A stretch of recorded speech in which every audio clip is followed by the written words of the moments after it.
ఈ విశ్వమంతటికి విశ్వ ప్రభుత్వానికి వెంకటేశ్వర స్వామి ప్రెసిడెంట్, ఈశ్వరుడు ప్రైమ్ మినిస్టర్, ఫైనాన్స్ మినిస్టర్ కుబేరుడు, బ్రాడ్కాస్టింగ్ నారదుడు, లా మినిస్టర్ యమధర్మరాజు, విదేశీ వ్యవహారాల శాఖ దేవేంద్రుడు, ఆహార శాఖ మంత్రి వానదేవుడు, ఆరోగ్య శాఖ మంత్రి వాయుదేవుడు, ఫ్యామిలీ ప్లానింగ్ బ్రహ్మదేవుడు, ఆ గవర్నమెంట్ లో కూడా ladies reservation education minister Saraswatidevi, world bank Lakshmidevi, defence minister Parvatidevi. Sir ఇప్పుడు వార్తలు మోసేది నారదుడే కాబట్టి టెలికాం, బ్రాడ్కాస్టింగ్, ఇంటర్నెట్, ఈమెయిల్ అన్ని నారదుడు. యమధర్మరాజుకి ఏం పని? కోటీశ్వరుడు టైం అయినా తీసుకెళ్తాడు, కూల్ చేసుకున్నాడు టైం అయినా తీసుకెళ్తాడు. తప్పు చేసినాడు ఆయన దగ్గర పనిష్మెంట్ గ్యారంటీ కదా, లా అండ్ ఆర్డర్. దేవత లోకాలకంతా అధిపతి దేవేంద్రుడు. దేవేంద్రుడికి ఏముంది? ఏ లోకం పోయినా రంభ, ఊర్వశి, మేనక డాన్స్ ప్రోగ్రామ్ లో ఆయన జీవితం హ్యాపీగా ఉంటుంది.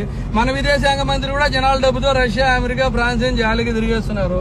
ఫుడ్ ఆధారం వాటర్ కాబట్టి వరుణదేవుడు ఫుడ్ ప్రాసెసింగ్.